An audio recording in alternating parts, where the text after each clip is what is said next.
Assalamualaikum, good morning, subha Good bakhair. morning everybody, welcome to Geo Pakistan with Huma and Abdullah, and what a brand new week. However, Abdullah, आपकी team तो ना जीत सकी।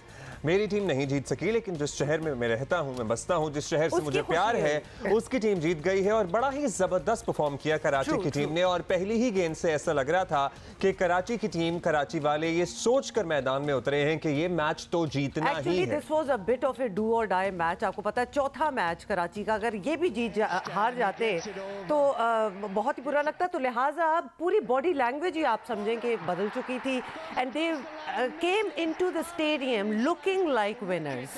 तो लग रहा था कि ये जीतने के लिए ही आए हैं। अच्छा, कल दो मैचेस हुए, दोनों का हम तफसील से तस्करा करेंगे, लेकिन इमाद की बेहतरीन कारकर्दगी रही एज अ बॉलर भी, एज अ बैटर भी, और एक बेहतरीन ऑलराउंडर तो वो हैं ही। इससे पहले भी उन्होंने साबित किया अपने आप को, लेकिन कल की कारकर्दगी पे उन्हें प्लेयर ऑफ द मैच का अवार्ड भी दिया गया।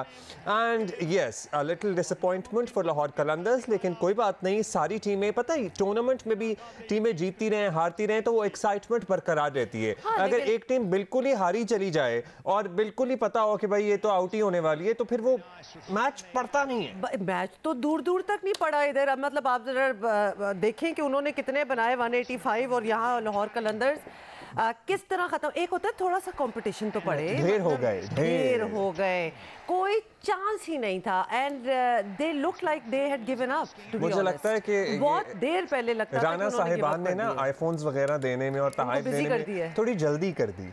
अच्छा, मैंने कहा वो फोन देके उनको बिजी कर दिया, वो और चीजों में लग गए। हाँ, वो डिस्ट्रैक्ट कर दिया। नहीं खैर, anyway you are very right. ये जो कहना है ना कि it's just start of the tournament, so you never know. हमने बहुत बार अब तो देख लिया है कि किस तरह फॉर्चून्स टर्न होती हैं, किस तरह बदलती हैं। Indeed for Lahore as well, आपको पता ही है पिछले टूर्नामेंट, हाँ last year as well. So let's see क्या होता है। इंटरेस्टिंग मैच था। हमने तफसील से इंडिविजुअल परफॉर्मेंसेस की भी बात करनी है, उधर इस्लामाबाद यूनाइटेड और मुल्तान सुल्तान के मैच की भी बात करेंगे, लेकिन अभी ज़रा हम पे आइए। इसके अलावा भी बहुत कुछ हुआ है over the weekend and it's a brand new week. KLF भी हो रहा था कराची में, Karachi literature festival. At the same time Lahore में फेस्ट फेस्टिवल का एहतमाम किया गया और जावेद अख्तर और दीगर भारत से मेहमान आए हुए थे जिन्होंने शिरकत की। रिपोर्ट्स भी आपने सारा दिन जियो न्यूज़ पे देखी होंगी।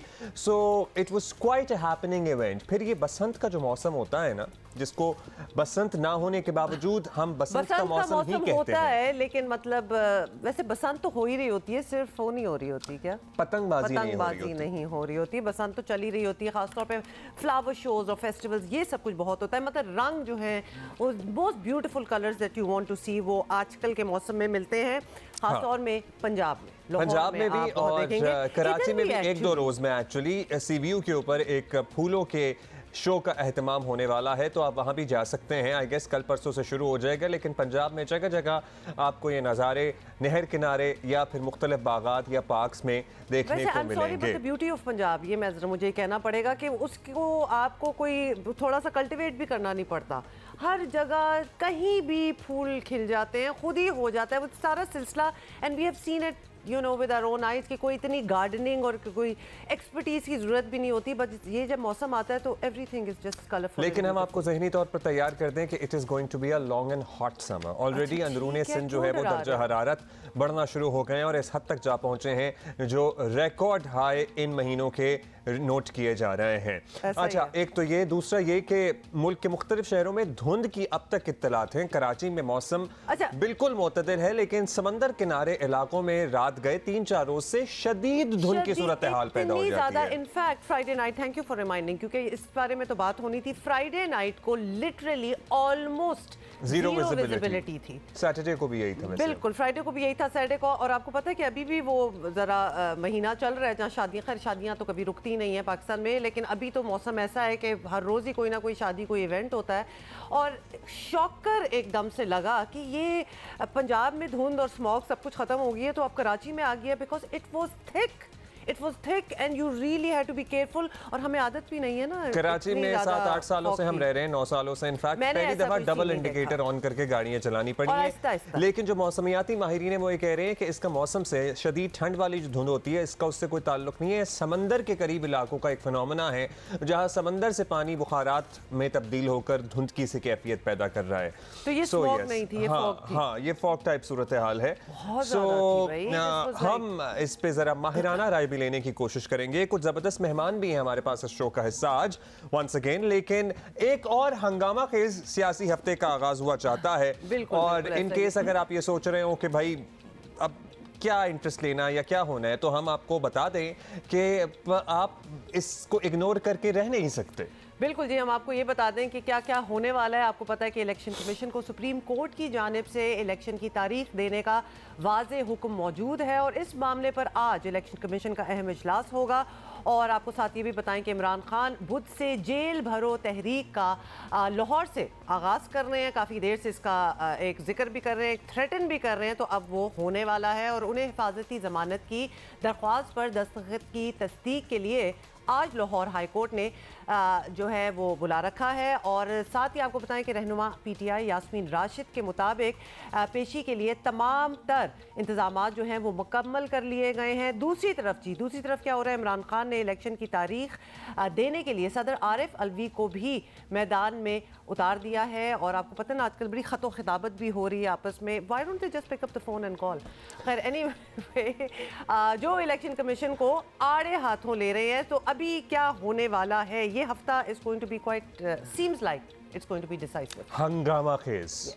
आप बिल्कुल ठीक कह रहे हैं कि आइन की पासदारी करनी चाहिए। आप सदर मुमलिकत हैं पाकिस्तान के और आप बिल्कुल ठीक कह रहे हैं कि यार आइन के अंदर सुराख मत तलाश करो। लेकिन सदर साहब, आपको वो शाम याद है जब नो कॉन्फिडेंस मोशन पे वोटिंग करानी थी और डिप्टी स्पीकर कौमी असम्बली ने एक झूठी फौरन साजिश का बयानिया बनाकर एक करारदाद पढ़कर असम्बली तोड़ दी थी और आपने आइन की पासदारी ना करते हुए, सुराख तलाश करते हुए उस असम्बली के टूटने की समरी पर दस्तखत भी कर दिए थे बतौर सदर पाकिस्तान।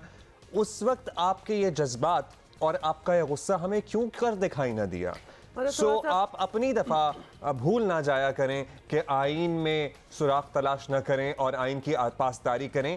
हम आपके उसूली मौक़िफ़ की अब भी तायीद कर रहे हैं, लेकिन आपको एटलीस्ट आज ये बात करते हुए अपने गुज़श्ता किए पर शर्मिंदगी और नदामत का एहसास ज़रूर करना चाहिए कि वो साजिश जो अब आपके खुद लीडर ये कह चुके हैं कि इम्पोर्टेड नहीं, सॉर्ट ऑफ एक्सपोर्टेड और वॉट एवर, अब इतनी खिचड़ी बन चुकी है, मुझे वो समरी नहीं साइन करनी चाहिए थी। तो आज ये भाषण देते हुए पुरानी किए पर शर्मिंदगी और एहसास नदामत हो जाए तो फिर आज की बात में वजन भी आ जाएगा ना। बात यह है कि उस वक्त भी people were pointing out, experts were pointing out कि ये गलत हो रहा है जो सब कुछ हो रहा है, लेकिन उस वक्त कुछ किसी को सुनाई नहीं दे रहा था। अब इतने महीनों बाद, बल्कि ऑलमोस्ट अ ईयर लेटर, अब रिविजिट किया जा रहा है कि उस वक्त कुछ चीज़ें सही नहीं हुई या फिर किसी और तरीके से होनी चाहिए थी। A little too late. Tragedy ये हुआ कि अभी भी रिविजिट नहीं किया जा रहा। आज सबको आइन की पासदारी याद कराने की कोशिश की जा रही है, लेकिन जो खुद आइनी खिलाफ वर्जियाँ की हुई हैं और उसमें मोहरे बने हुए हैं, उस पर कोई एम्बैरसमेंट तो हो, उस पर कोई अपॉलॉजी तो हो। A lot of experts, a lot of जो हिस्ट्री राइटर्स हैं ना, वो ज़रूर लिखेंगे that you pave the way for this to happen. जब कोई इस तरह करके कर लेता है जो कॉन्स्टिट्यूशन के साथ, आइन के साथ हुआ, तो वो एक खाता जो है वो खोल दिया जाता है, एक दरवाज़ा खोल दिया जाता है, फिर तो कोई भी आके कुछ भी कर ले। अच्छा, इमरान खान बड़े गुस्से में नजर आए और ऑडियो लीक्स के ऊपर तो आपको पता ही है पहले ही उनका मौक़िफ़ क्या है। वो राब्ता भी कर चुके हैं हायर कोर्ट से और डॉक्टर यास्मीन राशिद को साथ बैठाकर उन्होंने क्या बयान दिया, ये सुनिए। भी देख लें। ये सीन रहा। और बरतानिया से वापसी के बाद मरियम नवाज साहिबा भी सियासी मैदान पर खुलकर सामने आई, खेल रही हैं। इमरान खान को मिलने वाले, आपको बता दें कि अदालती रिलीफ पर मरियम मुसलसल उंगलियां उठा रही हैं और कल रावलपिंडी जलसे में उन्होंने फिर अपना यही मौक़िफ़ दोहराया और अब ज़रा ज़्यादा वो एक जारहाना उनका अंदाज जो है वो लगना स्टार्ट हो गया। देखें, पहले इस्टेब्लिशमेंट के कंधों पे चढ़ के आ गया अब एस्टैब्लिशमेंट के कंधे नहीं रहे तो अब अदलिया के कंधों पे चढ़ के आने की तैयारी कर रहा है। इस मुल्क को ईमानदार जजेस की जरूरत है, ईमानदार जजेस की जरूरत नहीं है। अदलिया को भी चाहिए कि ऐसे अनासिर का एहतसाब करे। मैं अदलिया पूरी की बात नहीं करती, मैं फैज के चेले चांटों की बात करती हूँ जो फैज के जाने के बाद भी आज उसका काम कर रहे हैं। तो यास्मीन राशिद साहिबा कल ऑडियो में कह रही थी, वो डोगर साहब को उसको कह रही थी फिक्र ना करो, सुप्रीम कोर्ट में साडे बंदे बैठे हुए ने। चलिए जी, वैसे डॉक्टर यास्मीन राशिद साहिबा को बिठा के सॉर्ट ऑफ इमरान खान साहब ने तस्दीक करी दी कि वो जो ऑडियो है जिसमें वो डोगर से बात कर रही हैं वो असली है। और डोगर साहब जो कह रहे हैं कि भाई हमारे बंदे फ़लाँ फ़लाँ जगह बैठे हुए हैं और बस 2-3 दिन में मामला सेटल हो जाएंगे और दीगर चीज़ें। सो आई वंडर कि जिन लोगों की तरफ या जिन इदारों की तरफ वो पॉइंट आउट कर रहे हैं वहाँ पे कोई हलचल नहीं होती इस किस्म की जब बात सामने आती है, because then it makes the whole system and the whole process and the thing controversial. अच्छा जी, चलें, ये सब कुछ तो आपने सुन लिया और आपको वैसे भी पता है कि पिछले साल अप्रैल से सियासत हर लम्हे जो है वो नया मोड़ ले रही है, लेकिन इस हफ्ते भी बज़ाहिर कई अहम सियासी फैसले हो सकते हैं। ख़ास तौर पर इलेक्शन कमीशन का फैसला सियासी दर्जा हरारत को बहुत ऊपर या फिर यू नेवर नो नीचे भी लेके जा सकता है, कुछ भी हो सकता है। जी, सीनियर तज्जियाकार मुनीब फारूक हमारे साथ हैं, ज़रा उनसे भी पूछते हैं कि क्या होने वाला है। मुनीब, सबसे पहले तो चलें बात कर लेते हैं इमरान खान को दरपेश जो फौरी चैलेंजेस हैं उनकी। ज़मानत का हसूल अभी तक हो नहीं सका, ज़मानत ना मिली तो जो केसेस मौजूद हैं उनमें खान साहब को गिरफ्तार किया जाना मुमकिन है, क्योंकि काफ़ी देर से, काफ़ी दिनों से यही हलचल है, यही बात हो रही है। देखिए, मुमकिनात तो बहुत सी हैं, लेकिन इमरान खान साहब को गिरफ्तार करने के लिए अभी सिर्फ मैं समझता हूँ कि एक अफवाह ज़रूर है, लेकिन कोई इरादा नहीं है, कोई पुख्ता इरादा अभी तक नज़र नहीं आया। इमरान खान साहब को मुख्तलिफ तरह की सहूलत हासिल रही है अब तक, लेकिन जो लाहौर हाई कोर्ट के अंदर मामला है, अब देखिए बगैर गए इमरान खान साहब को जमानत इस तरह मिल नहीं सकती। अदालत ने क्योंकि कह दिया है कि इमरान खान साहब को आना पड़ेगा तो उनको जाना तो पड़ेगा, लेकिन अगर मिली तो उस पर भी सवालात उठाए जाएंगे। लेकिन जो मुकदमात है और जो उनकी नौयत है, गिरफ्तारी तो किसी सूरत भी किसी वक्त भी हो सकती है, लेकिन बावसूख तराई ये कहते हैं कि ये सिर्फ एक कभी फॉल्स फ्लैग ऑपरेशन होता है कि गाड़ियां जाती हैं पुलिस की, उस साइड पे पेट्रोलिंग करती हैं, या कुछ आम लोग अपने दफातर के अंदर शाम को मिल लेते हैं या रात के मिलते हैं, तो उससे एक इंप्रेशन क्रिएट हो जाता है कि इमरान खान साहब की गिरफ्तारी आज रात होने जा रही है। लेकिन मैं ये समझता हूँ कि जिस दिन ये करना हुआ उस दिन कर दिया जाएगा, उस दिन कोई रोक नहीं पाएगा। ऑलराइट, वो डॉक्टर यास्मीन भी बड़ी कंसर्न थी ना उस गुफ्तगू में कि खान साहब बड़े कंसर्न हैं, आज रात सुकून से गुजर जाएगी। तो मुझे लगता है कि जो खबरें फैलाने का भी सिलसिला ही शुरू हुआ हुआ है कि फॉल्स फ्लैग ऑपरेशन करके या मीटिंग करके एक हलचल सी मचा दी जाती है जमान पार्क के इर्द गिर्द के कुछ होने वाला है, होता हुआ तो कुछ है नहीं, जो है उधर इकट्ठी हो जाती है। मतलब ये तो बिल्ली चूहे टॉम एंड जेरी वाला मामला ऐसा लग रहा है चल रहा है। लेकिन मुनीब ये बता दीजिए कि तहरीक इंसाफ इलेक्शन की डेट मांग रही है, आपको पता है, इसके लिए जेल भरो तहरीक का भी ऐलान किया गया है। अभी ये क्लियर नहीं है कारकुन जाएंगे कि लीडरान जाएंगे, वैसे क्या पैमाना होता है? एग्जैक्टली कैसे जेल भरेंगे? आपको कोई ऑफेंस करना ही पड़ेगा ना, तो फिर आपको जेल में डालेंगे। एमी तो कोई 5 स्टार होटल तो नहीं है ना जेल के आ जाओ जी पैसे दे के आ जाओ। तो व्हाट आर वॉलंटरी अपनी गिरफ्तारी देंगे वो। अगला चलो तुमने तो दे दी वॉलंटरीली, अगला क्यों लेगा गिरफ्तारी की? क्यों, क्या हुआ है? तो इसमें भी तो कोई तो बता दें कि इसका पैमाना क्या होगा, इस तरह मिल जाएगी तारीख इलेक्शन की। देखिए, इमरान खान साहब ने जब से वो हुकूमत से गए हैं, उन्होंने जितने भी स्टंट्स मैं समझता हूँ पुल ऑफ किए हैं, उनके नताइज नहीं निकले, सिवाय ये कि इमरान खान साहब की पॉपुलैरिटी उसके अंदर इजाफा हुआ। इमरान खान साहब की पॉपुलैरिटी का टेस्टमेंट वो बाई इलेक्शंस थे जो उन्होंने जीते, उनके निकलने के बाद, इक़्तिदार से निकलने के बाद जो इमीडिएट रिएक्शन था लोगों का, मैं हमेशा कहता हूँ कि वो ऑर्गेनिक था, लोग उनके लिए निकले। लेकिन अब इन सारी बातों के बाद इमरान खान साहब के यू टर्न्स, नई रेवलेशंस और जो अनकंफर्टेबल रियलिटीज सामने आई हैं या अनकंफर्टेबल फैक्ट्स सामने आए हैं, उनसे क्या चीज़ सामने आती है? क्या अभी भी लोगों को कोई फ़र्क नहीं पड़ता कि ये तोशाखाना के अंदर क्या है, या ये ऑडियो लीक्स क्या है, या इमरान खान साहब का जो लव अफेयर था विद द फॉर्मर एस्टेब्लिशमेंट वो कितना भोंडा और बदसूरत था? और अब भी इमरान खान साहब इज बेंडिंग ओवर बैकवर्ड्स या किसी तरह एस्टैब्लिशमेंट से उनके ताल्लुकात हो जाए, तो does it really affect his voter और नॉट, ये पता लगेगा आने वाले दिनों के अंदर या वक्त के अंदर। लेकिन मैं समझता हूँ कि जो जेल भरो तहरीक है वो उसी सूरत में कामयाब होगी जब इमरान खान साहब खुद जेल में जाएंगे। अगर ये ऐसा होता है तो तब वोटर या सपोर्टर जो है वो भी एक मोमेंटम बनेगा। बहुत से लोग तो ऐसे हैं जो मतलब हवाई फायर करते हैं लेकिन वो अपने कंफर्ट जोन से निकल नहीं सकते या निकलना नहीं चाहते। कुछ लोग तो चले सियासत के अंदर बैटल हार्डन्ड होते हैं कि ठीक है, उनको होता है कि भाई मैं इक़्तिदार में जाए, भाई मैं जेल में चला जाऊं। लेकिन आप देखिए अब ऐसे लोग जो कि पुराने जिन्हें हम कहते हैं घाघ सियासी लोग हैं, जैसे शेख रशीद साहब है, वो भी जब हुकूमती तहवील में थे या पुलिस की तहवील में थे तो इवन ही collapsed in a way, emotionally collapsed. So ये बड़ा मुश्किल होता है, इजियर सेड देन नन। अच्छा, अब उधर बताइएगा कि खान साहब तो अपनी हिकमत अमली बना ही रहे हैं, लेकिन सदर साहब और इलेक्शन कमीशन भी सॉर्ट ऑफ आमने सामने हैं। सो वहाँ मामला आपको किस तरह से सेटल होता हुआ नज़र आ रहा है? सियासी नौयत के बयान दिए हैं तो कमीशन का यह मौक़िफ़ आया है कि पंजाब और खैबर पख्तूनख्वा के सूबाई इंतखाबात से सदर साहब का ताल्लुक़ नहीं है। आप जो कि कानूनदान भी हैं, व्हाट इज़ योर ओपिनियन? आपको लगता है इलेक्शन कमीशन का मौक़िफ़ ठीक है? देखिए, अगर आप ये आइन को पढ़िए, आप जो आप 105 पढ़े, आप 200 आर्टिकल 222 पढ़े, जो प्रोविंशियल असेंबलीज हैं अगर वो वक्त से पहले तहलील होती हैं तो 90 दिन के अंदर इंतखाब होना है, ये बात दुरुस्त है। उसके अंदर बहस ये रही कि जो लाहौर हाई कोर्ट में भी मामला रहा कि ये तारीख किसने देनी है। गवर्नर ये कहते रहे पंजाब के कि नहीं जी, क्योंकि तहलील मेरे फैसले से नहीं हुई, ऑटोमेटिक हो गई है, क्योंकि मैंने तो तहलील के ऊपर दस्तखत नहीं किए थे, लिहाजा मैं ये तारीख नहीं दूंगा या मेरा देना बनता नहीं है, जो कि मैं समझता हूँ कॉन्स्टिट्यूशनली शायद इतनी बड़ी अनटेनेबल सी पोजीशन है। बट अदालत ने एक रास्ता निकाला कि इलेक्शन कमीशन करे, बट इलेक्शन कमीशन अकेला एग्जीक्यूटिव फोर्स नहीं है। इलेक्शन कमीशन के पास, इलेक्शन कमीशन को बहुत से दूसरे इदारों की मदद दरकार होती है इलेक्शन को कंडक्ट करवाने के लिए। लेकिन अगर वो नहीं हो रहा तो फिर इलेक्शन कमीशन क्या करेगा? साथ इसके अंदर कुछ कानूनी पेचीदगियां जरूर मौजूद हैं। तो सदर साहब जो है वो तो जारी बात है इस वक्त एक वेरिटेबल आर्म है, एक एक्सटेंशन है ऑफ पाकिस्तान तहरीक इंसाफ, और जो वो फरमाते हैं वो तो मैनिफेस्टेशन है पाकिस्तान तहरीक इंसाफ की थॉट प्रोसेस की। लिहाजा वो हमारे मुल्क में सदूर ऐसे ही होते हैं, तो it's not a big surprise for me और anybody else for that matter.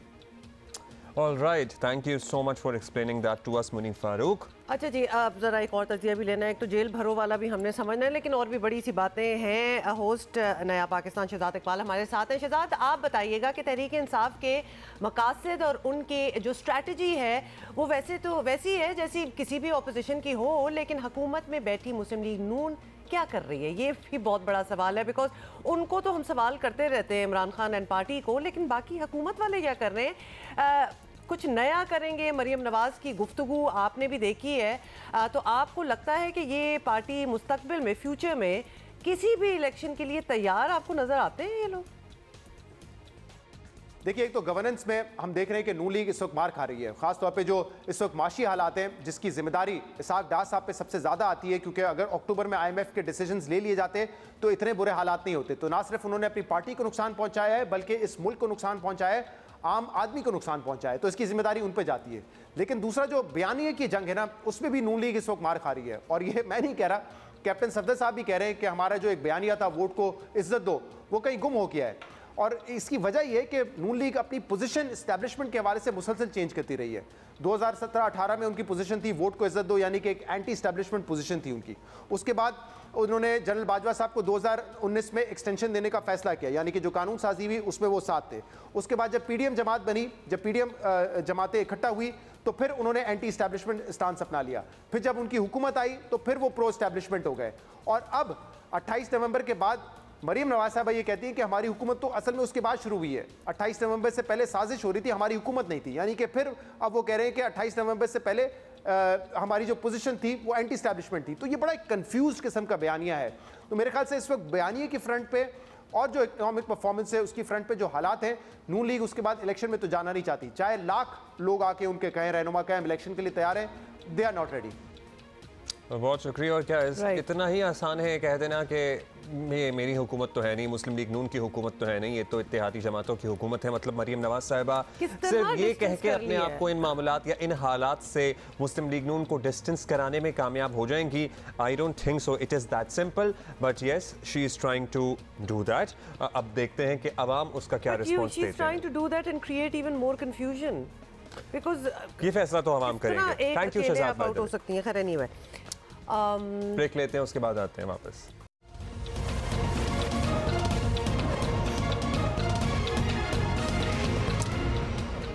Let us talk about PSL now. तो HBL PSL आपको पता है कि ज़बरदस्त किस्म का शुरू हुआ है और 8 सीज़न है, उसमें आखिरकार कराची किंग्स को कल पहली कामयाबी जो है वो मिल गई। We are very happy about it. You know everybody needs to win some, ताकि कोई मैच पड़े, कोई मुकाबला पड़े, वरना तो बड़ा वन साइडेड हो जाता है।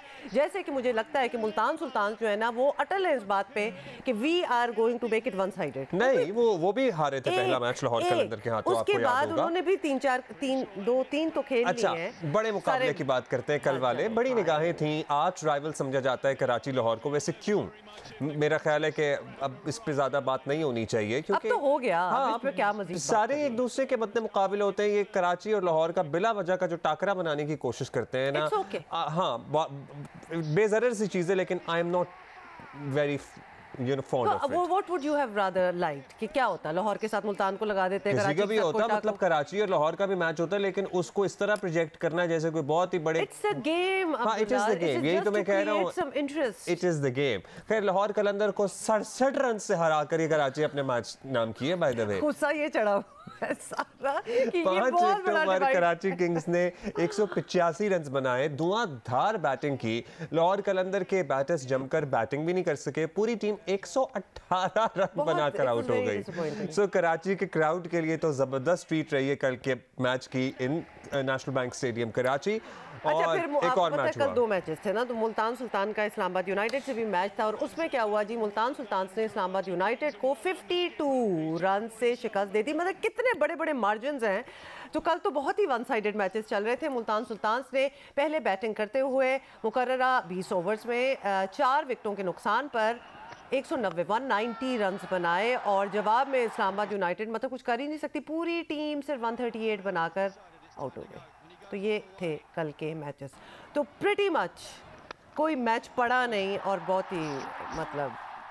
अच्छा जी, इसी पे ज़रा बात करते हैं कल के दोनों मैचेस पे, क्या इनको परफॉर्मेंसेस भाई। Overall one sided match Karachi Lahore का था, तो क्या वजह रही इसकी? सिकंदर बख्त हमारे साथ मौजूद है। सिकू, आपने पहले तो ये बताएं, कराची का मैच आपने कहीं टीवी पे ही देखा या जाने का इत्तेफाक भी हुआ आपको? नहीं, देखिए मैं कल नहीं जा सका, इसलिए कि एक तो रश था, थोड़े कुछ काम थे 2-3 दिन, इसलिए कि एक दफ़ा आप स्टेडियम की तरफ चले जाओ तो उसके बाद आप 5-6 घंटे आपके रह जाते हैं। तो मगर मैं जो उससे पहले सैटरडे वाले दिन जानबूझ के गया था और वो इसकी वजह ये थी कि जो कराची में इंसिडेंट हुआ था हम सब सपोर्ट कर रहे थे कि, और मुझे फ़ख्र इस बात पे कि कराची वाले सारे मौजूद थे वहाँ पे, मतलब crowd was there, arrangements were there, fantastic, और बहुत अच्छा बड़ा फैसला था कि कुछ दाएं बाएं नहीं हुआ, कोई शेड्यूल में चेंजेस नहीं आई। तो उसका मैं फुल क्रेडिट PCB को दूंगा और जो सिक्योरिटी हमारे इदारे हैं उन सबको दूंगा कि उन सब ने मिलकर, बल्कि मेरी मुलाकात भी वहाँ DIG साहब से हुई थी, जो सिक्योरिटी के DIG थे, और डॉक्टर मकसूद, वो भी यही कह रहे थे कि यार मैं इतना खुश हूँ कि कराची की सारा आ गया है यहाँ पर और लोग यहाँ पर बैठ के मैच देख रहे हैं। तो मैं समझता हूँ कि इट्स अ फैंटास्टिक, अच्छा अरेंजमेंट बहुत अच्छे हैं। आप लोग गए देखने मैच? अगर नहीं गए तो यू मस्ट गो। नहीं, हमारे वो कार्ड लाहौर कलंदर वाले बनवा रहे हैं, लेकिन अभी तक डिलीवर नहीं हो पा रहे। We will. तो जब हमें वो एक्रेडिटेशन कार्ड मिल जाएंगे, I hope it is before the end of the tournament. I've been invited by my Karachi Kings friends. हाँ, but I haven't been able to. कुछ बिजी थे, वरना जाएंगे जरूर। जी सिकंदर बताएं। क्या बात पूछ रहे थे आप? यही हम बस यही पूछ रहे थे कि ओवरऑल कल के मैच का जरा बताएं। हाँ, और ये मतलब ये डिवीजन भी बहुत है, इतने वन साइडेड मैचेस, वरना आपको पता है ना सिकंदर, हमें बड़ा अच्छा लगता है जब मैच पड़ जाए। कल मैच पड़ा नहीं, लेकिन कोई मैच नहीं पड़ा, दोनों मैचों में कोई नहीं पड़ा। मैंने आप लोगों से पहले कहा था कि टीमें सेटल डाउन होंगी इतनी जल्दी जो है, इसलिए कि अभी मैचेस अभी 1-1, 2-2 हुए हैं। आप इसको इससे अंदाजा लगेंगे, कराची की टीम 4 मैच खेल चुकी है, मुल्तान की टीम 4, तो मुल्तान तो बहुत अच्छा सेटल होगी शुरू से। अब कराची की चौथे मैच के बाद जाके वो मैच जीते और वो थोड़ा सेटल होने, उन्होंने देखें 1, 2, 3, 4, 5 फास्ट बॉलर्स चेंजेस किए। कल उन्होंने आकिफ जावेद को लेकर आए, जिन्होंने विकेटें लेकर जो है उनको सपोर्ट।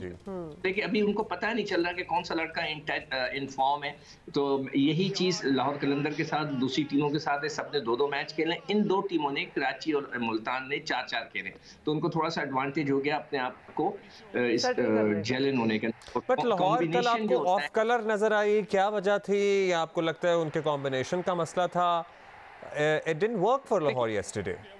हाँ बिल्कुल, लाहौर जो है एक दो कम से कम उनको 4 मैच चाहिए सेटल होने के लिए, कॉम्बिनेशन ढूंढने के लिए, फिर जाकर आपको रिजल्ट्स आपके जहन में क्या तब्दीली है? वैसे मैच तो जीत ही गए थे, आपको पता है ना कि सुल्तान और मुझे थोड़ा सा बैटिंग, मुझे उनकी थोड़ी बैटिंग जो है वो थोड़े तगड़े बंदे लाने पड़ेंगे। देखें ना कि मुल्तान की तरफ से एक फॉरेन प्लेयर हैवी रन्स कर रहा है, एक तरफ से रूसो है, एक तरफ से जेसन रॉय है, ये लोग हैवी रन्स कर रहे हैं। पोलार्ड बड़ा हैवी रन्स कर रहा है, मतलब हैवी रन से मुराद है कि हार्ड हिटर है, तो ज़ाहिर बात है कि तो फिर उसके बाद जो है आपको ऐसा कोई एक लड़का ऊपर लेके आना पड़े। उनका जो वीज़ा है वो बहुत नीचे खेल रहा है लाहौर वाले का।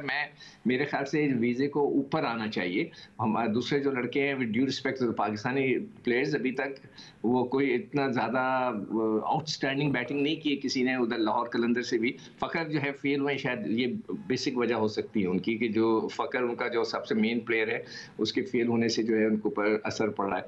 तो मेरे ख्याल से कि उन्हें बैटिंग के अंदर थोड़ा सा चेंजेस करनी पड़ेंगी। जिस तरह के कराची किंग ने आखिरकार इतने सारे फास्ट बॉलर खिलाकर एक फास्ट बॉलर ढूंढा है कि जिसने परफॉर्म कर दिया, तो थोड़ी सी चेंजेस उनको करनी पड़ेंगी। मेरे ख्याल से चौथे मैच के बाद आप जरूर पूछिएगा, पहला हाफ खत्म हो जाए ना 5-5 मैचों का, फिर टीमें सेट।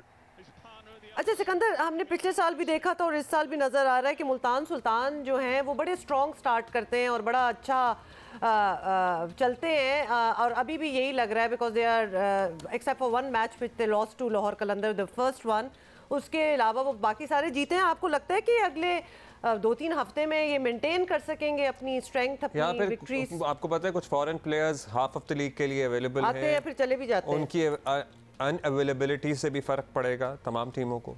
ये तो होता है, ये तो होगा, मगर ये कि रिजवान जो है उनका मेन जो कैरेक्टर है इस वक्त जो बड़ा हैवी स्कोर कर रहा है, अब तक वो 219 रन कर चुके हैं 4 मैचों में, विच इज़ फैंटास्टिक। और उनकी फॉर्म देखें कितनी ज़बरदस्त है। अगर रिजवान तो रहेंगे ही, जो उनका मेन उनका प्लेयर है रोसो, मुझे नहीं पता कि रोसो कितनी देर तक रहता है कि नहीं रहता, मिलर, पोलार्ड, ये इनकी देखें टीम तो देखें कि वो शुरू के ही 4 लड़के फॉरेनर खिलाते हैं जो बैटिंग कर रहे हैं, कि रोसो आ जाता है, मिलर आ जाता है, पोलार्ड आता है, उसके बाद जाके जो है दूसरों को इस्तेमाल करते हैं। तो यही चीज़ मैं कह रहा था कि दूसरों को भी थोड़े से फॉरेन प्लेयर्स के ऊपर फोकस करना पड़ेगा, उसके बाद जब तक पाकिस्तानी प्लेयर रिदम में ना आए, तो ये वजह है। तो अगर कोई लड़का इनमें से चला जाता है, मिलर के बारे में मैंने कहीं शायद पढ़ा था कि वो उसकी रिप्लेसमेंट कोई ली हुई है, तो अगर वो चला जाता है तो आज सिकंदर आज का जल्दी से बता दें, टाइम नहीं है, पेशावर और Quetta, who is going to win? Peshawar भी रिदम में है, कोयटा भी रिदम में है, सारी टीमें पाकिस्तान की PSL में तगड़ी हैं। तो देखते हैं आज, देखिए T20 का सारा जो खेल होता है वो थोड़ा सा वो जो शुरू के 2-3 ओवर के अंदर अगर कुछ कर दें तो कर दें, जो अगर किसी पे हावी हो जाता है तो उससे फर्क पड़ जाता है। तो देखते हैं दोनों टीमें मेरे हिसाब से अच्छी। कोई ये जो है ना इस तरह के आइंदा से ये मामला नहीं चलेंगे, दोनों टीमों आपको कोई एक डिसाइड अपना माइंड मेकअप कर लें। कल परसों तक का हम आपको टाइम दे रहे हैं, जहाँ हम आपसे पूछें कि कौन फेवरेट है तो आप बता दिया करें कि कौन जीत रहा है। नहीं कोई फेवरेट नहीं है मेरे लिए, सारी टीमें बराबर हैं। अच्छा चलें ठीक है, okay, have a great day. So thank you Sikandar. Week हम आपको रोज तंग करेंगे। ऑब्वियसली सिकंदर को तो तंग करने में हमें वैसे ही मजा आता है ओवर द इयर्स, और जब भी क्रिकेट की बात हो रही हो। लेकिन so basically we are at that stage in HBL PSL 8 anybody could win. So अभी बहुत शुरू के I guess मैच। अच्छा जी, हम इसी पे बात करेंगे। अब्दुल रज़ाक साहब टेस्ट क्रिकेटर हमारे साथ मौजूद हैं। रज़ाक भाई बहुत शुक्रिया। कल का मैच वैसे आपको पता ही है ज़रा वन साइडेड रहा है, आपके ख्याल में कल के कराची वर्सेस लाहौर मैच का टर्निंग पॉइंट क्या रहा? देखिए मेरे पॉइंट ऑफ व्यू से लाहौर कलंदर ने टॉस जीत के जो पहले बॉलिंग करने का फैसला किया है वो गलत हो गया, और इतना अच्छा उनको एडवांटेज नहीं मिल सका जिस तरह की बॉलिंग इन्होंने की है। थोड़ा सा ऑफ कलर नजर आए हैं, और 185-190 स्कोर जो है ना यहाँ पे करना बड़ा मुश्किल हो रहा है। और ओवरऑल देखा जाए तो 95, 96 या 97% जो रेशियो है वो फर्स्ट बैटिंग करने वाले मैच जीत रहे हैं। तो एक मैच से मुल्तान जो सेकंड बैटिंग उसने की है तो मैच हारा है, अदरवाइज सारे मैचों में उन्होंने फर्स्ट बैटिंग की है तो वो मैच जीते हैं। तो कराची ने भी आज देखे पहले बैटिंग करते हुए वो मैच जीत गए। अच्छा चलें, अभी तो खैर मैचेस स्टार्ट हुए हैं, हम फॉर्म मेंटेन करने की बात कर रहे हैं। कल दूसरा मैच जो था वो सुल्तान्स और यूनाइटेड का था। Sultans are really doing very well, तो आपको लगता है अगले 2-3 हफ्तों में अपनी फॉर्म जो है मेंटेन कर पाएंगे और ऑब्वियसली रिजल्ट्स इसी तरह ही अच्छे रहेंगे? डेफिनेटली देखें, मैं सारा क्रेडिट रिजवान को दूंगा जिस तरह की वो कप्तानी कर रहे हैं। अभी देखें खुशदिल शाह को अभी मौका नहीं मिल रहा, तो उसको ओवर में वो पहला ओवर उन्होंने करा दिया, आउट ऑफ द बॉक्स उन्होंने किया। तो उनकी जो प्लानिंग कर रहे हैं, जिस तरह बॉलरों को यूटिलाइज कर रहे हैं, बहुत अच्छा कर रहे हैं। और स्पेशली रोसो और मिलर और पोलार्ड, ये 3 ऐसे प्लेयर हैं जो हर मैच में वो परफॉर्म कर रहे हैं। और रिजवान की अपनी फॉर्म बहुत अच्छी लगी हुई है। तो प्रॉब्लम तब होती है कि जब आपके मेन प्लेयर परफॉर्म नहीं करते, तो फिर आपको स्ट्रगल लगता है कि आप ये मैच नहीं जीत सकते। तो मुल्तान का ओवरऑल देखा जाए तो मैं समझता हूँ 100% में से 95-96% अभी उनको मार्क देने चाहिए जिस तरह की परफॉर्मेंस चल रही है। Right, all right, बहुत बहुत शुक्रिया। Do you have anything to ask if you want I to? think so. I have one more thing to ask. अब ये तासुर बन रहा है कि T20 स्पिनर्स वाला फॉर्मेट है, लेकिन इस बार हम देख रहे हैं कि सभी टीमें अपने फास्ट बॉलर्स पर ज़्यादा भरोसा कर रही हैं, रिजल्ट भी दे रहे हैं। तो क्या बॉलर्स क्वालिटी हमारी बेहतर हो चुकी है या पिचेस सपोर्ट कर रही हैं इन्हें? दोनों नहीं, देखे मैंने पहले दिन कहा था, जो पहला मैच मैंने देखा था तो एज पे छक्के हुए थे कीपर के सर के ऊपर से। तो मैंने कहा था कि ये ऐसी पिचेस है जैसे हम ऑस्ट्रेलिया में खेल रहे हैं। वैसा बाउंस नहीं है, पर फिर भी थोड़ा सा नजर आ रहा था कि एजो पे छक्के हो रहे हैं। ये टोटली हार्ड फेयर पिचेस हैं और मैं समझता हूँ इसमें स्पिनर के लिए कुछ नहीं है। आपके पास क्वालिटी है तो आप सर्वाइव कर सकते हैं। जितने भी स्पिनर नजर आए सवाए उसामा मीर के, बाकी सब स्पिनर स्ट्रगल करते नजर आए। और फास्ट बॉलर को सपोर्ट मिल रही है। सानुल्लाह हो गया, अब्बास अफरीदी हो गया, अब मूसा में भी उसने भी अच्छी बॉलिंग की है। जितने भी फास्ट बॉलर हैं वो अच्छा कर रहे हैं। ऑलराइट, बहुत बहुत शुक्रिया for speaking to us Abdul Razzaq. Okay, break ले रहे हैं, we'll see you in just a bit. Morning.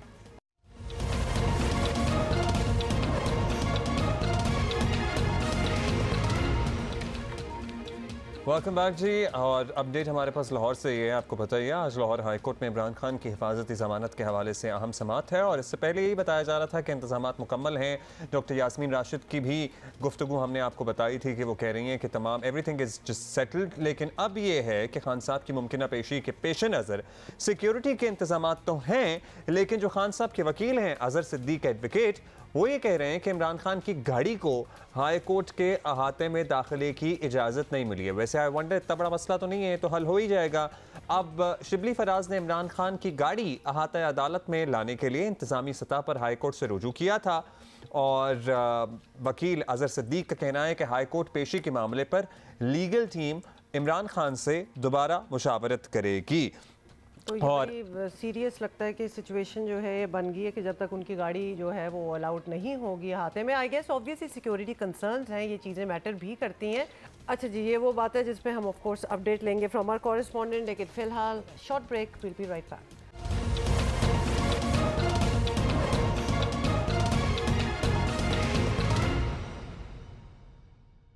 आपको सबसे पहले तो ये बता दें कि मिनी बजट जो है वो आ चुका है, लेकिन कराची में तो लगता है कि ये बहुत पहले से नाफिज भी हो चुका है और नाजायज़ मुनाफाखोरों की मनमानियाँ अरूज पर हैं। हमेशा से एक्चुअली वो बात कभी नीचे गई नहीं।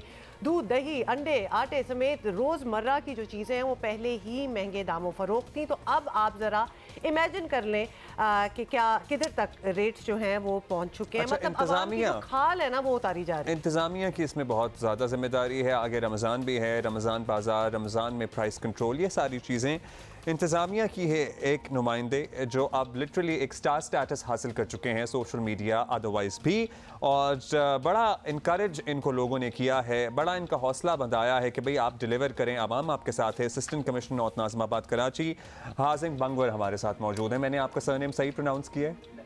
बैंगवर, बंगवार, वंडरफुल। सो हाजिम, सबसे पहले तो माशाल्लाह you have made it so far in the administrative system of Pakistan, उसके लिए आपको मुबारक हो। लेकिन पहला सवाल हमारे जहन में यही आता है, जो हमें थोड़ा सा आपके बारे में मालूम है कि आप पैदा तो यहाँ हुए थे लेकिन आप पले बड़े अमेरिका और उसके बाद आपने बरतानिया में अपनी तालीम हासिल की। तो कैसे आपने इस सिस्टम में और ना सिर्फ वापस आने का फैसला किया, पब्लिक सर्विस ज्वाइन करने का फैसला किया? वॉज इट एक्सीडेंटल और प्लान्ड?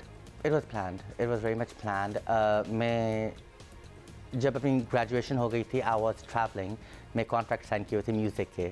So या I was signed to record labels में म्यूजिक कॉन्ट्रैक्ट आ रहा गैप 4 इयर्स का कि एल्बम रिलीज होने का आपको टाइम पीरियड होता है। तो उसमें जब मैं ट्रैवल कर रहा था back and fourth travelling the world, जब मैं पाकिस्तान आया तो एक मुझे बड़ा झटका लगता था फुल फ्लेज। मैं देख रहा हूँ कि वहाँ मैं लिमो में ट्रैवल कर रहा हूँ, यहाँ लोग बसों में धक्के खा रहे हैं, मैं वहाँ 5 स्टार रेस्टोरेंट्स में खाना खा रहे हैं, लोगों को खाने को नहीं मिल रहा है। I am living the luxury life and people over here have nothing. तो कहीं ना कहीं मेरे दिमाग में आके मैं एक बड़े बबल में हूँ, मेरी रियलिटी से बड़ा डिस्कनेक्ट हुआ हूँ। The developed world does not need me, उनके पास काफ़ी लोग हैं, तुम्हारी ज़रूरत यहाँ है, क्यों दूसरों के टैक्स पे कर रहे हो, यहाँ के अपनी यहाँ ही कुछ कर लो, किसी एक की लाइफ बदल लोगे, कुछ किया। एंड जापान में था, ट्रैवल करा था, बाय लक ऐड आया, I applied for it, passed and now I am here. That's amazing. मतलब ये सोच के वाकई मेरी कंट्रीब्यूशन इधर ज़्यादा हो सकती है, इधर ज़्यादा ज़रूरी है, commendable. But having said that, जब आप आ गए और अब काम शुरू हो गया है, how is it as rewarding as you imagined it to be, कि मैं लोगों की ज़िंदगी बदलूँ? मतलब क्या रिसोर्सेज, अथॉरिटी, ये सब कुछ आपको अलाउ करती है कि आपका जो विजन है आप उसको लेके आगे चलें? Bittersweet situation है। Authority, the government establishment has been more than supportive, very helpful from my standpoint, जहाँ से मैं हूँ। मैं किसी और के बारे में नहीं बोल सकता, अपने लिए my seniors, the government have been very supportive, full access to do what I do. The public has been very supportive because my connection is always with the public. आप बताएं, I always in direct contact with the public, आप बताएं कहाँ आके मैं anti encroachment करूँ, price checking कहाँ करूँ, आप मुझे बताएं, because mainly I am answerable to them.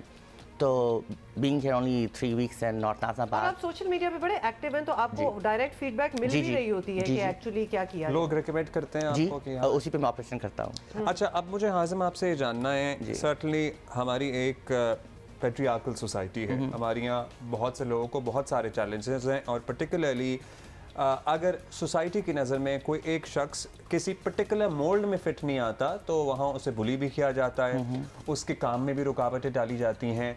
आपके साथ तजर्बा कैसा था? अगर बाज़ लोगों की नज़र में आप किसी पर्टिकुलर सरकारी अफसर के मोल्ड में फिट नहीं आ रहे या उस सांचे में सही नहीं बैठ रहे, तो आपको भी रुकावटों का सामना करना पड़ा? Were there challenges for you as well? To be honest, I didn't come here to fit in. Fitting in किसी को help नहीं किया previously, so I'm not here to fit in per se. I've come here to do my job, which I'm good at, luckily. But the system allows you to do that? The system had, this is what people, लोगों को, आवाम को नहीं पता, the system is so supportive.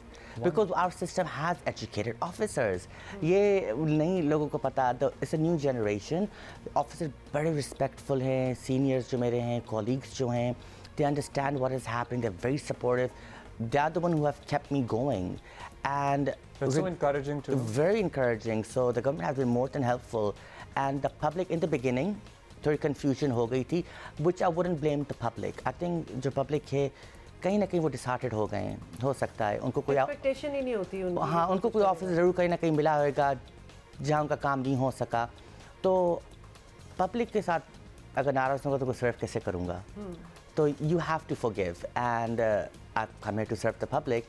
तो जहाँ public को इतना कहीं ना कहीं डिसअपॉइंटमेंट थी, so I am kind of changing that narrative around, इसलिए मैं पब्लिक के साथ ज़्यादा डील करता हूँ। अच्छा, एक तो ऑब्वियस ये हमारी ब्यूरोक्रेसी जो है, पब्लिक डीलिंग वगैरह भी करनी हो तो उसका भी तो एक तौर तरीका डेफिनेटली होता है, लेकिन यू आर यंग, आपके इंटरेस्ट इतने वेरीड हैं, you know, you were just talking about your music, और फिर इस सिस्टम में आ जाना और खुशी से आना, यू वांटेड टू, अपने स्टाइल को थोड़ा सा ऑल्टर आपको करना पड़ा, बिकॉज जब हम एक कमिश्नर को एक्सपेक्ट करते हैं ना, एक ब्यूरोक्रेट को, तो बड़ा, I am sorry to say, no offence to anybody else, लेकिन बड़ा डल सा, लैक ऑफ आइडियाज, बोरिंग सा आदमी, औरत, मतलब आई am sorry, you're judging. Oh yes, I am. And now you have given us के और भी होते हैं, तो वरना तो एक ही किस्म के लोग, you know, हमें मिल रहे थे. But you have brought in, you know, fresh breath of air. I am sure with some new ideas as well. तो लोगों को भी तो उनकी भी तो एक परसेप्शन है, उनको भी बदलना होगा, क्योंकि वो तो कुछ और एक्सपेक्ट कर रहे हैं। शुरुआत में उनको थोड़ा टाइम लग रहा था ये हजम करने के लिए। Like I said, I'm not here. हाजिम को हजम करने के लिए। Basically, but now they get it because आप जब बात करती हैं फैशन या कपड़ों के बारे में, that's personal. अब कोई भी नहीं कहेगा कि मैं रेस्टोरेंट अच्छे कपड़े पहन के ना जाऊं, या मैं इवेंट पे अच्छे कपड़े पहन के ना जाऊं। But at work, if you notice, मैं कभी सूट भी नहीं पहनता हूँ because I think public cannot relate to that. I always wear shalwar kameez because they are more relatable to the public. So at work, I'm very professional. अपने काम पे कपड़े जो पहनता हूँ.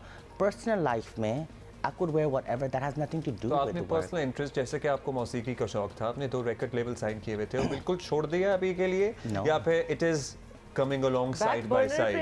No. Nobody wants to leave millions like that. I'm making good money with that, and that is my right. And so what do you do? Do you sing? Do you produce? Do you write? Yeah, I sing. I'm a songwriter for international artist, and now I sing. Something is in works. Oh, wonderful. Yeah. आपको पता है ना, जब भी कोई नया गाना release होता है, सबसे पहले जियो पाकिस्तान पे आर्टिस्ट आते हैं और रिलीज करते हैं. तो वो भी हम आपसे कभी करेंगे. लेकिन actually when you were abroad and you were studying up, what exactly were you studying? I did. I had a keen interest in arts and law, so I did fashion marketing. Okay. And then I did LLB, and then as a student, my parents very smartly cut me off. They're like, "नहीं भाई, rent भरे, university भरे, अपना खर्चा खुद भरो." अब क्या करूं? So टॉप शॉप जो कपड़ों की दुकान होती है, मैं वहाँ रिटेल में होता था एज अ सेल्स कंसल्टेंट. फिर जैसे काफ़ी बच्चे जो किसी के लिए ऐसे लिखते हैं, मैं म्यूज़िक लिखता था आर्टिस्ट के लिए एज अ गोस्ट राइटर. अच्छा, क्योंकि मुझे उनके बस एक चेक मिल जाता था और कभी रॉयल्टीज़ नहीं मिलती थी. But I had to support myself. But उधर भी ये वाली इंडस्ट्री जो आप बात कर रहे हैं, it is a very competitive industry. मतलब उधर भी to get your foot in the door, how did you do that? Because वो भी बड़ा मुश्किल है. Yeah so I just knew some producers and I used to write ghost writer. तो मुझे कोई क्रेडिट नहीं मिलता था, कोई नाम नहीं मिलता, एक्नॉलेजमेंट नहीं मिलता था. So I was writing and selling music for basically, and I used to get a cheque and I had to survive with that. And then आगे जाके a producer heard some songs and tracks. I remember Paul वो song लेके, he's like, oh, I'll call you. मैंने कहा हाँ, he'll call me. 11 days के बाद actually call किया. He called. 11 days के बाद I called my mom. My mom was in Dubai. I'm like, Mom, I need a lawyer. Let's go. And New York जाके I signed my first contract. Wonderful. चलें, good luck with that. वो तो जब आएगा हम आपको बुलाएंगे ही. अभी आपके इलाके की बात कर लेते हैं. नॉर्थ नाज़िमाबाद एक वक्त में कराची की एलीट का इलाका होता था. बिग हाउसेस जिस पे अब बहुत सुपर बिल्डिंगें बन गई हैं, गुड रोड्स, पक्की सड़कें, वेल्दी पीपल, ग्रेट नेबरहुड. बेड़ा गर्क हो गया इस इलाके का. सो उसको हम बहुत सी चीज़ों को ब्लेम कर सकते हैं कि एक रेजिडेंशियल एरिया को जहाँ पे 15 लोगों के रहने की जगह थी, अगर 5000 लोगों की बिल्डिंग बना दी जाएगी तो सीवेज लाइनें भी वही हैं, सड़कें भी वही हैं. कैसे सर्वाइव करेगा वो इलाका? बट कहीं से तो कोई बेहतरी लाने की कोशिश करनी है. आपकी नज़र में 3 मेजर प्रॉब्लम्स क्या हैं और how have you started to deal with them? Infrastructure number one. I think if your base is strong, जब base strong होती है, काफ़ी चीज़ें खुद resolve हो जाती हैं. When I say infrastructure, I mean the lines, the water, the sewage, yeah, roads. And when I say that, I mean properly. Recently, I was doing inspection. ये जो road बनाते भी, I think उसमें कोई ना कोई mixture होता है, and they're not concrete. Number 2, encroachment. It's massive encroachment which indirectly affects the traffic, the public, the delays, working people का. Third, I'm always conflicted between sanitation and price checking because price keep fluctuating. बिल्कुल. Right? आजकल खास तौर पे. Exactly. So sanitation, price checking पे मैं fluctuate करता हूँ. But these are 3 of my main aims to work with. But सड़कें हैं ही नहीं literally. बाज़ सेक्टर्स में तो सड़कें हैं ही नहीं. बिल्कुल. आपने कोई स्टडी कर लिए कि हाँ कहीं से रोडें बनाना शुरू करनी है या नहीं बन सकती हैं? लोग क्या उम्मीद रखें आपसे? बन सकती हैं, of course. I cannot promise. It depends on my tenure as well. If I'm here for, let's say, a couple of months, what can you expect in a couple of months? True. You know, if I'm expected for a year or more, then of course you can see wonders happening, you know. But like slowly and gradually, where my first aims are is definitely get the encroachment removed so people have some breathing space. Breathing space way. Walking space. Exactly. Infrastructure.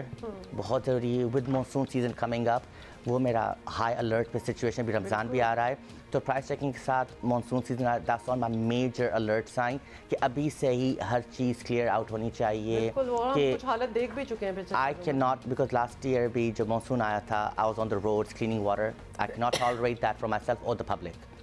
So that is our main aim कि अभी से ही कुछ ना कुछ तैयारी करना शुरू करो. ये सारी obviously अभी they are detrimental to the fact कि आप कितना अरसा होंगे इस पोजीशन में और इस जगह में. क्या अपॉइंटमेंट से पहले पता चल जाता है how long you are going to be here? Obviously because that is what will give you a planning time ना, कि अगर मैं 2 साल के लिए हूँ तो मैं प्लान कर लूँ, या फिर नॉट नोइंग कि मैं कितने अरसे के लिए इस जगह पे होऊंगा, आप डे 1 से शुरू कर बड़ा ब्लाइंडली कितने कैसे इंसान काम कर सकता है? You never know. Honestly, that's the answer. You never know कब क्या कितना अरसा, you just never know. ज़्यादा से ज़्यादा आप रूमर्स सुन सकते हैं या क्या, that office can speak, but you never know. But how can you do long term planning? ये सिर्फ आपके लिए नहीं है, this is a general सवाल कि जब कोई भी कहीं अपॉइंटमेंट होता है, कोई तो उसको प्लानिंग को एक मंसूबा चाहिए ना कि जी 2 साल में कंप्लीट होगा। अगर मुझे नहीं पता कि मैं कितना अरसा हूँ, तो मैं रोडें बनवाना या ये करना और बीच में छोड़ जाना पड़े और अगला आके उसको करे ना करे, ये है फ्रस्ट्रेशंस आपकी लग रहा है मुझे। So for me, her cheese is like on fast track. अभी के अभी, like do it now, get those funds, उनको रोल करना शुरू करो, अभी लाइट्स ऑर्डर कर दो, लाइट्स लगवाना भी शुरू कर दो, we need street lights, उसका क्लियर कर दो, ये हो जाना चाहिए, वो हो जाना चाहिए, इंक्रोचमेंट ये हटा दो और उनको पाबंद कर दो, because I do not know, we never know, no officer can predict how long they'll be on a post. All right, हम PSL पे भी बात कर लेंगे। हाजिम ने कोई मैच देखा नहीं देखा, कराची में बहुत सारे आपको पता मैचेस हो रहे हैं, और also we are giving you time to write into us, tweet us if you want to ask any questions, खासतौर पे अपने इलाके के हवाले से अगर आप कोई सवाल या कुछ रिपोर्ट करना चाहते हैं, कोई पॉइंट आउट करना चाहते हैं, कोई प्रॉब्लम, तो please do. In the meantime Hazim आपको हम जरा इंतजार करवाएंगे। Shadab Khan has joined us. Guest ने ज्वाइन किया है, इस्लामाबाद यूनाइटेड के कप्तान हैं। बहुत शुक्रिया आपका Shadab for being with us. Shadab, PSL के सीजन में सब टीमें ज़बरदस्त हैं, आपकी टीम दीगर टीमों से ज़रा अलग लग रही है कुछ देखने वालों को। आपके ख्याल में आपके क्या प्लस पॉइंट्स हैं? ऑन पेपर मजबूत नज़र आ रही है। इसका क्रेडिट तो मेरे ख्याल से पूरे कोचिंग स्टाफ को, सिलेक्शन जो हमारे ओनर्स हैं, सबका कंट्रीब्यूशन होता है तो तभी टीम बनती है, तो सबका कंट्रीब्यूशन है। हमारा कम्बिनेशन कैसा खेला उस मैच में, और जो सिचुएशन है, ये कंडीशन, जिस टाइम जो चीज़ डिमांड टीम को चाह रही थी, ज़रूरत होती है, तो मैं कोशिश करता हूँ उस हिसाब से खेलूँ। लेकिन मुझे खुद पसंद है कि टॉप ऑर्डर में खेलूँ, लेकिन मैं सिचुएशन के और कंडीशन के हिसाब से खेलूँ। PSL पहले भी दुनिया की बेस्ट लीग्स है और अभी भी उसी तरह ही शो हो रहा है, और आप भी देख रहे होंगे मैचेस जिस तरह हो रहे हैं, तो लोग और क्राउड हमारा जिस तरह सपोर्ट करने आता है हर मैच में, और जो टीवी पे भी देख रहे होते हैं, तो वो एंजॉय कर रहे हैं इस क्रिकेट को। डेफिनेटली क्राउड तो मतलब हमें ये पता है कि PSL के इंतज़ार में होते हैं, that's a highlight of our year. ये बताइएगा कि आपकी टीम में ज़बरदस्त ऑब्वियसली स्टार्स मौजूद हैं और सबके सब मैच विनर्स हैं, लेकिन बतौर कप्तान आई एम श्योर आपको कोई ना कोई किसी ना किसी में स्पार्क तो नज़र आता ही होगा। तो आपकी नज़र में वो कोई 2-3 बता दें प्लेयर्स, लड़के कौन हैं जो कि इस बार सबको सरप्राइज़ कर सकते हैं? आपको लगता है कि अब पता चलेगा इनका काम? मुझे सबसे ही है, क्योंकि जिस तरह का हमने हमारी टीम बनी है, तो हमारे सारे मैच विनर हैं, और मुझे सब पे उतने बिलीव है जितना हमारे इमर्जिंग प्लेयर पे और जितना मुझे खुद पे बिलीव है। तो हमारा कोई ऐसा नहीं है कि उसमें कोई डिफरेंस होना चाहिए, सब इक्वल हैं और मुझे सब पे इक्वली ट्रस्ट है। अच्छा, इस सीज़न में शादाब लास्ट ये बता दें, हरीफ बैटर्स के लिए कोई हिकमत अमली आपने बनाई है? कौन सा खिलाड़ी है जो आपने हदफ पे रखा हुआ है या जैसे मार्क कर लिया है? Is there anybody in particular? नहीं, क्योंकि मेरे खुद अपना होता है कि यार अगर मैंने अपने अच्छे एरिया पे बॉलिंग करानी है, तो वो कोई भी दुनिया का बैट्समैन हो तो मुश्किल होती है, और अगर मैं अच्छे एरिया पे नहीं कराऊंगा तो दुनिया का कोई भी बैट्समैन आए मुझे मार सकता है। तो ये मेरा अपना प्लान होता है कि मैंने खुद को कैसे वो करना है, लेकिन मैं बैट्समैन के हिसाब से इतनी ज़्यादा चीज़ें चेंज नहीं करता। डेफिनेटली आप देखते हैं कि किसका क्या स्ट्रॉन्ग पॉइंट है, तो उधर बॉलिंग नहीं होनी भी चाहिए, लेकिन मेरी कोशिश होती है कि अगर मैं अच्छे एरिया पे बॉलिंग करूंगा तो वो दुनिया का कोई भी बैट्समैन है तो उसको थोड़ी स्ट्रगल होगी। All right, thank you Shadab Khan. So Hazim, कोई इत्तेफाक हुआ आपका नेशनल स्टेडियम कराची जाने का? अभी तक नहीं हुआ, अभी तक नहीं हुआ, because work I'm sure has kept you 18 hours a day, you don't get time for these things. Wonderful. So हम आपसे कब एक्सपेक्ट करें अगली मुलाकात करना, या अगर इंशाल्लाह होपफुली आप इस सीट पे सर्व करते रहें? And we would like to see some change. Yes, कि आप आए हैं और आप डिफरेंट हैं, आपसे एक्सपेक्टेशंस ज़्यादा है, यू आर अप्रोचेबल हमें लगता है, वरना जैसे कि मैंने बताई दी है। That's important. That is very important. You need to relate to the public. यही तो एक चाहिए। तो कुछ प्रोजेक्ट्स इन द मेकिंग हैं जो आपको लगता है कि कुछ कंप्लीट होंगे? But that's a surprise for you guys. चलें, wonderful. इतना pressure दिया गया, so let me surprise you guys. That's the best I can say.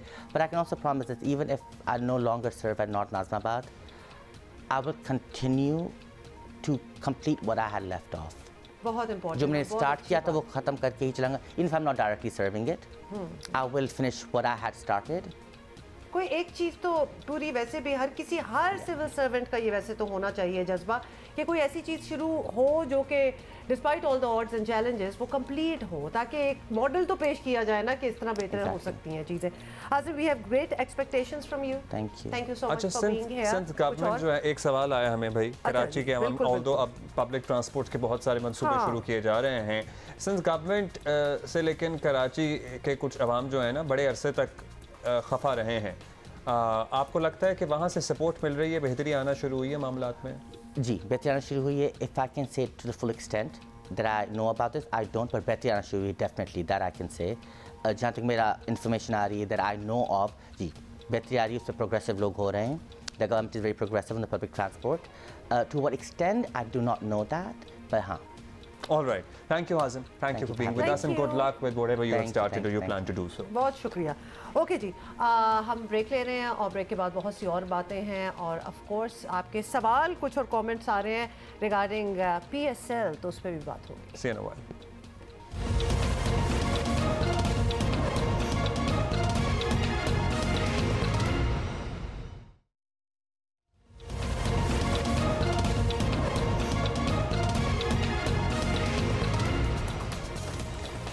Welcome back जी। सानिहा, पुलिस लाइन पेशावर के बाद खदशा था दहशतगर्द अपने नापाक अज़ाइम इरादों से बाज नहीं आएंगे और वही हुआ। 17 फरवरी की शाम को दहशतगर्दों ने कराची पुलिस ऑफिस को निशाना बनाया। एग्जैक्टली जुमे वाले रोज़ सिक्योरिटी इदारों ने, आपको बता दें, तीनों दहशतगर्दों को जहन्नुम रसीद कर दिया। हमले में 3 सिक्योरिटी एहलकार और पुलिस का खाकरोब समेत 4 अफराद शहीद हुए हैं और किसी को शक में नहीं रहना चाहिए कि दहशतगर्दी किसी एक सूबे का मामला नहीं रहा है। इस बात की तहकीकात हो रही है कि दहशतगर्द इतनी अहम इमारत में घुसे कैसे। Very important. शाबाशी देना चाहता हूँ उन पुलिस अफसरान को, उन जवानों को जिन्होंने इधर जैसे मैं और रेंजर्स को जिन्होंने अपनी जानें दाव पे लगा के और कराची में अमन अमान बरकरार रखने के लिए एक ऐसा कदम उठाया है। ये वाकया हुआ, इससे ज़रूर हम सीखेंगे भी कि गलती कहाँ हुई है। हम ज़रूर इसके पीछे पूरी इंक्वायरी करेंगे। हमारी PSL के लिए सारी तैयारी मौजूद है और हम पूरी जो सिक्योरिटी है वो प्रोवाइड कर रहे हैं और करते रहेंगे। मुझे उम्मीद है कि PSL के इवेंट को इस वाक़े से कोई नुकसान नहीं पहुंचेगा।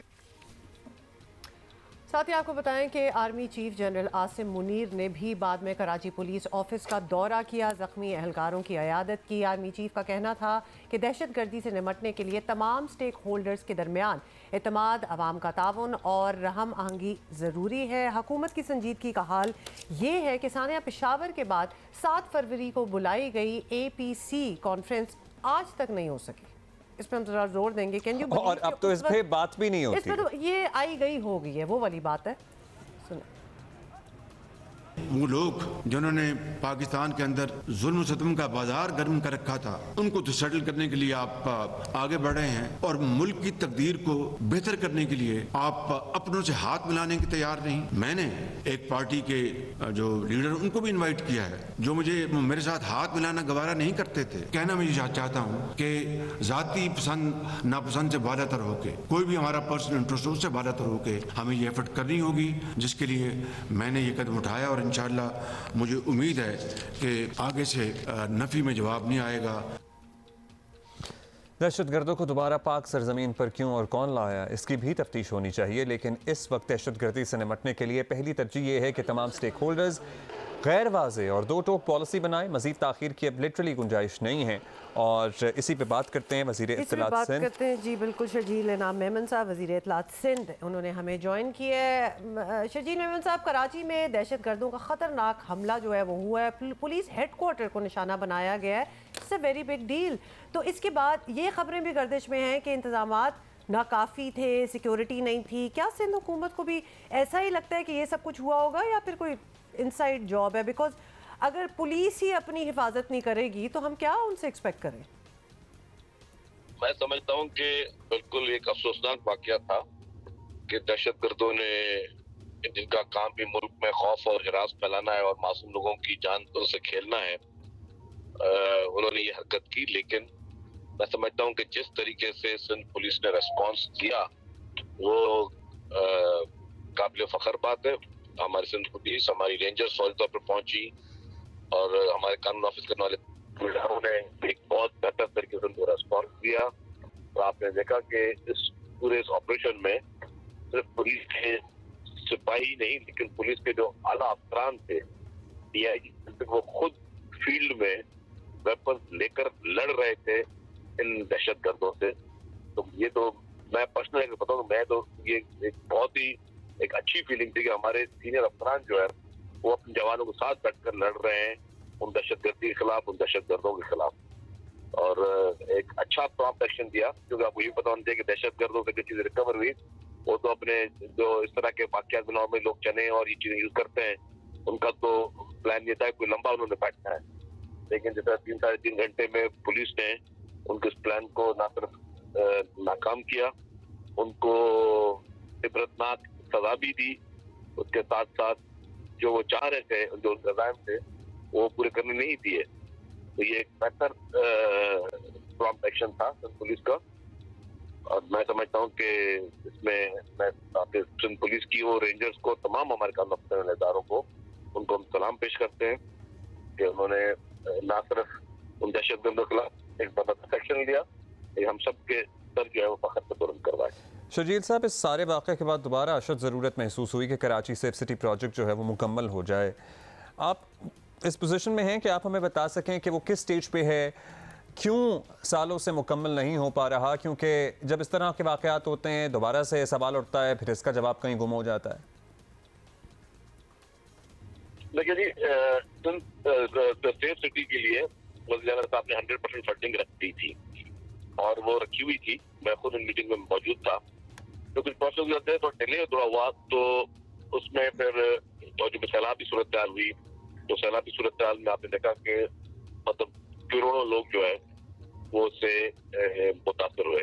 तो जाहिर है वो करोड़ों लोगों को जो हुकूमत की तरफ से राशन पहुंचाया जा रहा था, पका हुआ खाना पकाया जा रहा था, फिर उनका घर भी बना के सारी चीजें, तो डेफिनेटली बजट हमारा बहुत तब हुआ। तो उसके बाद फिर ये फैसला हुआ था, जो जहाँ तक मुझे पता है, इस साल सेफ सिटी के लिए 50% पैसे और नेक्स्ट ईयर कंप्लीट किए जाएंगे। हालांकि इससे पहले 100% पैसे रखे गए। तो जब कट लगती है बजट में तमाम इदारों को और तमाम बजट पे, तो उसमें इस पे भी 50% कट लगी।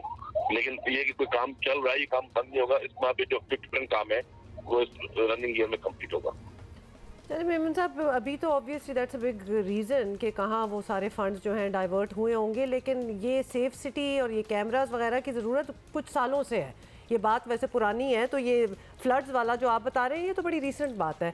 एनीवे, ये ज़रूर बताएं कि पाकिस्तान को ऑब्वियसली दहशतगर्दी की जिस नई लहर का सामना है, इसमें सबको बड़ा अलर्ट रहना होगा, लेकिन दहशतगर्दों का मुकाबला करना कैसे है, ये जवाब बड़ा मुश्किल है। मतलब ये हम ज़रा पूछते भी रहते हैं, किसी के कोई सॉलिड आइडियाज़ नहीं है, हुकूमत की पॉलिसी वाजे नहीं है, ना APC हुई, ना किसी ऑपरेशन का ऐलान हुआ। ऑब्वियसली इस कंफ्यूजन का नुकसान जो है वो सारे उठा रहे हैं। सर, हुकूमत भी यही समझती है, आपका क्या मौक़िफ़ करेंगे आप? देखिए जी, दहशतगर्दी के खिलाफ जब भी जंगें लड़ी हैं लोगों ने, तो वो हुकूमतें नहीं, कौमें लड़ती है। पूरी कौम को इकट्ठा होना पड़ता है एक ताकत के साथ, मुत्तहद होके। तो याद होगा जब APS का सानिया हुआ था, तब नवाज शरीफ साहब से वजीर आजम और एक APC मंगवाई गई थी, और ऑल पार्टीज कॉन्फ्रेंस में मोहतरमा आसिफ अली ज़रदारी साहब जो कि अपोजिशन में थे, उसने शिरकत की। मुझे परवेज रशीद साहब की याद है, उन्होंने कहा कि आज इस APC में मोहतरमा आसिफ अली ज़रदारी साहब ने स्टेट्समैन का किरदार अदा किया है। तो ये था जज्बा, ये थी वो सोच। आपको पता होगा कि पीपुल्स पार्टी ने हमेशा टेररिस्ट को हमेशा कंडेम किया है, लेकिन अनफॉर्चुनेटली हमारे मुल्क में एक जमात जो कि खुलेआम सरेआम इन दहशतगर्द तंजीमों की ना सिर्फ सपोर्ट करती है, उनसे बातचीत करती है, बल्कि जो हमारे अखबारों में जो दहशतगर्द मारूफ जैसे पकड़े गए, जो कि बड़े बड़े मुल्ज़िम पकड़े गए, बड़े बड़े मुजरिम पकड़े गए, उनको इमरान खान की हुकूमत ने बाइज्जत बरी किया। और बाइज्जत बरी इस तरह नहीं किया कि कोर्टों से बाइज्जत बरी करवाया, उनको सदर पाकिस्तान आरिफ अलवी ने आम माफिया दी, उन लोगों को पार्डन दिया गया, उन दहशतगर्दों को जो कि क्रिमिनल, एक वहशी दहशतगर्द थे, उनको सदर आरिफ अलवी ने और इमरान खान ने उनको आम माफिया दी है।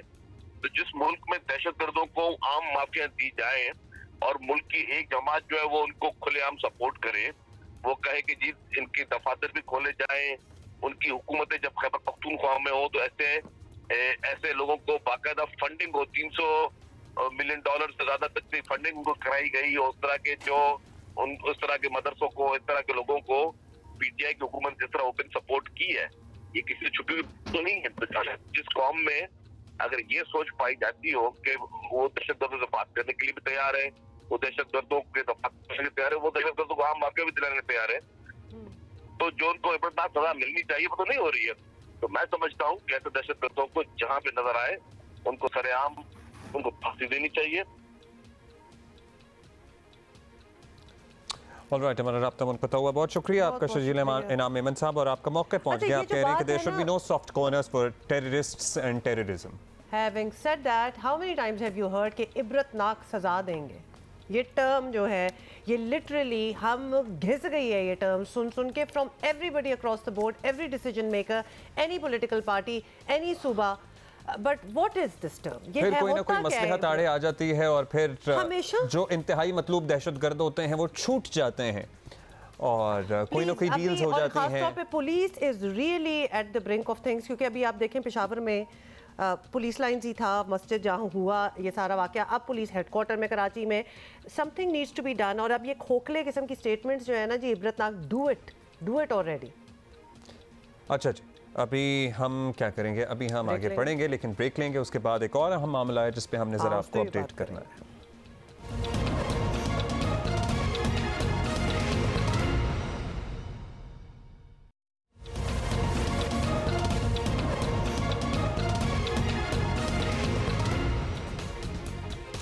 वेलकम बैक जी। F9 पार्क से मुताल्लिक हमने आपको अपडेट देनी है। रवामा 2 फरवरी को लड़की से इज्तिमाई ज़्यादती का लर्ज़ाखेज़ वाक़या हुआ था। बाद में इस्लामाबाद पुलिस ने दावा किया कि 2 मुल्ज़िमान पुलिस मुकाबले में मारे गए हैं।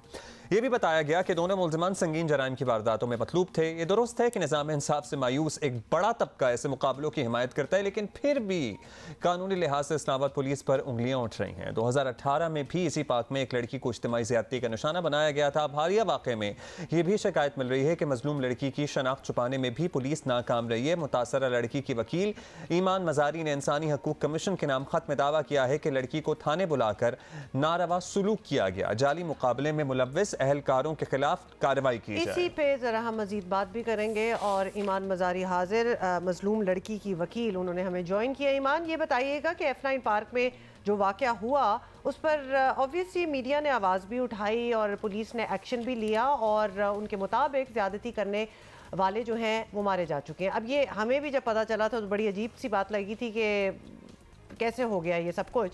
तो आपको इस पूरे अमल पर स्पेसिफिकली क्या एतराज़ात है? देखिए, सबसे पहले जो मसला है कि 15/2 को जब ये गिरफ्तारी हो गई थी दोनों मुल्ज़िमान की, तो इनकी शनाख्त बाकायदा I9 CIA पुलिस स्टेशन में पुलिस ने करवाई सर्वाइवर से, और उसके बाद हमें यही उम्मीद थी कि उन दोनों मुल्ज़िमान के मेडिकल होंगे, DNA होंगे और उसके बाद ये केस ट्रायल पर जाएगा। अब मसला ये है कि जो इस्लामाबाद पुलिस ने कहानी बयान की है एक इनकाउंटर की, वो एक बिल्कुल नॉन क्रेडिबल सी स्टोरी है, और जब ऑलरेडी वो मुल्ज़िमान उनकी कस्टडी में थे तो ये बहुत क्लियर हो जाती है चीज़ कि ये एक एक्स्ट्रा जुडिशल एक्सिक्यूशन है और कोई भी कानून पुलिस को ये इख्तियार नहीं देता कि वो खुद जज, जूरी और एक्सिक्यूशनर बने। ठीक है जी ईमान, इस पूरे मामले पे एक बड़ी अहम बात यह है कि विक्टिम की शनाख्त और इसका मुकम्मल तहफ़्फ़ुज़ करना पुलिस की जिम्मेदारी। आमतौर पर पुलिस ऐसे मामलात की हसासियत नहीं देखती और कोई भी नहीं करता, लेकिन क्या इस मुताल्लिक़ कानून सख्त करने पड़ेंगे या कानून सख्त मौजूद हैं, इस पर अमल दरामद नहीं हो रहा? देखिए, अगर कानून नाफिज हो जाए तो वो बहुत बड़ी बात होगी, क्योंकि इस तरह की शिकें पहले से कवानीन में मौजूद हैं। मसला ये होता है कि पुलिस ने जैसे इस केस में डिलिबरेटली FIR रिडैक्ट उसकी कॉपीज लीक की थी, और ऑफ्टन पुलिस ये करती है जब वो चाहती है कि कंप्लेनेंट पीछे हट जाए या चुप हो जाए, क्योंकि जाहिर सी बात है जब किसी भी कंप्लेनेंट की आइडेंटिटी रिवील होती है तो इस माशरे में उनके लिए रहना मुश्किल हो जाता है।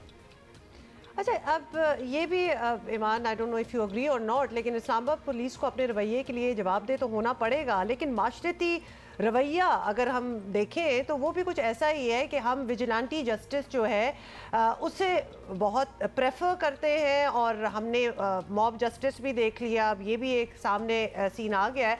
अब माशरे को ये लगता है कि मुल्ज़िम अगर अदालतों, तफ्तीशों, ऐसी चीज़ों में पड़ेगा तो उसको वो छूट जाएगा, उसके ज़्यादा चांसेस हैं कि वो छूट जाएगा। तो पुलिस निज़ाम इंसाफ से ज़्यादा एक माशरती मसला जो है हमें इसके पीछे ज़्यादा लग रहा है कि वो ज़्यादा इन्फ्लुएंस करता है कि इनको ट्रायल में जाने ही ना दो, पहले मुकम्मल। और लोगों के अगर ये तहफ़्फ़ुज़ात हैं तो ऐसे नाजायज़ भी नहीं है, क्योंकि होता भी है। जी, माशरती मसला भी है बिल्कुल ये, और ये बात दुरुस्त है कि जो हमारा निज़ाम इंसाफ है, निज़ाम अदल है, उससे नहीं इंसाफ मिलता विक्टिम्स को बाज़-औक़ात, और ना ही उनके लिए एक ईजी जर्नी होती है, बहुत मुश्किल होता है, ट्रायल्स में बहुत टाइम लगता है, एविडेंस में लैप्सेस होते हैं। तो डेफिनेटली हमारे जो क्रिमिनल जस्टिस सिस्टम है उसे रिफॉर्म करने की ज़रूरत है, लेकिन मसला सिर्फ इतना सा है कि अगर हम सबको इसी तरह कहें कि जी इनकाउंटर्स में उन्हें सजाएं दी जाए, तो कल को बेगुनाह लोग भी इसी चीज का शिकार बनेंगे, जैसे हम देखते आ रहे हैं कि पूरे मुल्क में ये इम्प्यूनिटी है एक्स्ट्रा जुडिशियल एक्सिक्यूशंस के लिए। बहुत शुक्रिया आपका, ईमान मज़ारी हाजिर हमारे साथ थी। और क्वेश्चन स्टिल देयर, कैसे पकड़े गए, कैसे पकड़े तो गए और शनाख्त भी हो गई, मुतासरा लड़की से बाकायदा शनाख्त करवाई है, उसके बाद मर भी गए, तो ये कुछ खैर टुडे दैट इज़ इट। हम आपसे मुलाकात करेंगे, बताने को तो और भी बहुत कुछ है, लेकिन कल तक का इंतजार करना पड़ेगा। We are gonna see you tomorrow. Have a great day.